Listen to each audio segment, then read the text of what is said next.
cobertura amplia también desde la perspectiva del análisis de lo que ocurrió con el caso de Frida Sofía, en las redes sociales, reporteando,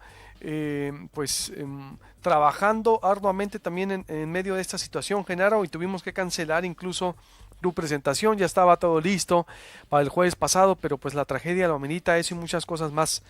Apreciado Genaro Villamil, buenos días. Buenos días, Luis Alberto. Pues así es, está todavía un poco resentido el asunto aquí en la Ciudad de México. Sin duda alguna, has escrito bajezas mediáticas y pues es un texto crítico, Genaro, pero envuelto también en una, vamos a decirlo, en medio de una tragedia que nos está sacudiendo y pues has narrado también o haces un paralelismo con lo que ocurrió en el 85. Es también, pues vaya, o está también el caso o Sofía que nos lleva a todo esto. ¿Cuál es la perspectiva, Genaro, o la valoración que haces? Del manejo mediático, Sí. Bajezas mediáticas. hay dos ejes, ¿no? Básicamente, pues es que por un lado parecería que estamos atrapados en una especie de fábula orwelliana donde las televisoras tuvieron que inventar prácticamente y básicamente la que lo inventó fue Televisa, el episodio de Frida Sofía, obviamente pues para generar atención, concentración de rating en el episodio de la escuela Enrique Repsamen, ¿no? Y de una u otra manera han estado dando cobertura parcial de lo que está sucediendo en la Ciudad de México, pero yo creo que, por ejemplo, ha hecho falta muchísima más cobertura de lo que está sucediendo en Oaxaca, en Morelos. En Morelos simple y sencillamente pasaron por alto las numerosas protestas de la gente por el acaparamiento de víveres por parte del DIF, ¿no? De Morelos. Esto lo vimos en las redes, entonces ahí tienes otra contraparte que es ahorita la intensa actividad de los usuarios de redes sociales difundiendo no solamente no solamente rumores, porque también hay muchos rumores en las redes sociales, sino también casos de ayuda concreta, muy eficaz, muy direccionada, y protestas, sobre todo como estas de Morelos y las protestas de vecinos o de familiares de algunas personas que quedaron atrapadas en los edificios que en donde se estaba suspendiendo el rescate de personas y tuvieron que renovarlos, como fue en el caso de Álvaro Obregón, ¿no? Sin duda. ¿Ves tú, Genaro, en medio de esto, eh, una intención para manipular información o hemos sido también rebasados los medios? Bueno, me incluyo, aunque ciertamente la cobertura está allá en el centro del país, es la que domina. ¿Es por haber sido rebasados una intención en manipular? Mira, no creo que haya una intención, ahora sí que citando al almirante Vergara, no hay una intención malévola, como dijera el comandante. Lo que hay es son unos reflejos bastante caducos de una televisión que no ha entendido ni a sus audiencias ni las circunstancias. Los reflejos de la televisión mexicana, en especial de Televisa, son construir telenovelas y melodramas a partir de episodios trágicos como este. Y construyeron esta telenovela y este melodrama pues porque les daba rating, les generaba atención, porque Televisa estaba recuperando su nivel de audiencia después de pues, todos estos meses de una baja de rating, y lo que hacen a final de cuentas es lo que siempre han hecho, es decir, un maratón televisivo que le salió mal porque todo era un invento, ¿no? O sea, un maratón que además ofendió, como creo que pocas veces he oído, a muchísima gente. Porque ellos pueden haberse peleado con la Marina y estarse echando la bolita de quién tuvo la responsabilidad, pero lo que ellos no asumen es la responsabilidad frente a su audiencia, frente a los televidentes que pasaron horas viendo este show, frente a mucha gente que se sintió pues incluso involucrada y hasta conmocionada emocionalmente con este episodio, que era evidentemente un invento.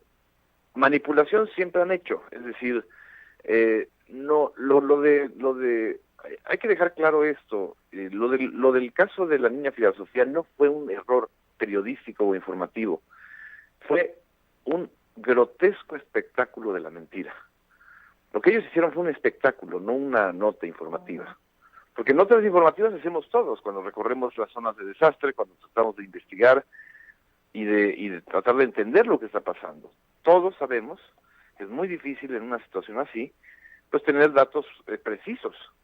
Pero lo que no se vale es que tú tengas un espectáculo de 16 horas, en donde tú estés, ni siquiera hayas podido corroborar, o hayas querido más bien corroborar, que no había una persona de ese nombre, y mucho menos una niña, ¿no? Ellos hicieron fue eso, una fábula. Yo decía, ¿qué lección nos deja? Una, que tenemos que tener mucho más rigor, Genaro, ¿estás de acuerdo? Es decir, una foto, un documento, un testimonio familiar, documento escolar, es decir, eh, creo que debemos ser mucho más exigentes con nosotros mismos, ¿no? Desde ese punto de vista. Así es, pero sobre todo la lección que deja es de que debe haber alguien que les ponga un alto, o sea, no puede ser que tú concentres toda la atención en una historia falsa cuando hay decenas de personas atrapadas en los edificios y no se les dé ni la información ni la cobertura. Nada más te voy a mencionar, por ejemplo, el caso de un conserje, el conserje de la fábrica de la colonia obrera, que rescató a más de 20 personas. Pero como no es un niño, como es un conserje, y como no tiene el poder seductor de una historia melodramática manipulable, no lo transmitieron. Ese es un héroe real, ese no es inventado ni por la Marina ni por nadie. Ese fue una persona real que rescató en el momento del sismo a muchas de las personas atrapadas en esa fábrica que está llena de irregularidades. Claro, ahí hay intereses porque el dueño de la fábrica es de la comunidad judía de la Ciudad de México y también hay inmigrantes indocumentados, entonces, no, pues eso es muy complicado, ¿no? ¿Cómo vamos a contarle algo bonito a la gente, no? La principal lección es que tenemos que problematizar realmente los casos, que no podemos estar haciendo melodramas chafas y baratos de algo que es muy complejo y que también no puedes estar tratando a la gente pues como menor de edad y mucho menos como tarados, ¿no? Cuando tú les estás inventando una historia, ¿no? Sin duda. Y como mencionas aquí también, ¿qué nos deja? Más de 1 millón de ciudadanos salieron a las calles y la sociedad se vio rebasada como por el gobierno, como titula también la nota de portada de Proceso. Y una vez más, y a través de redes sociales se dio, es en la época de las redes sociales. El País de España ayer también rescataba lo que hace Gisela Pérez de Hacha, por ejemplo, con la aplicación para ubicar a personas. Es decir, los ciudadanos totalmente ya organizados, Genaro, informados, luchando o trabajando, y el gobierno rebasado. El gobierno quedó rebasado en los primeros días, y sobre todo en las primeras horas, las del martes.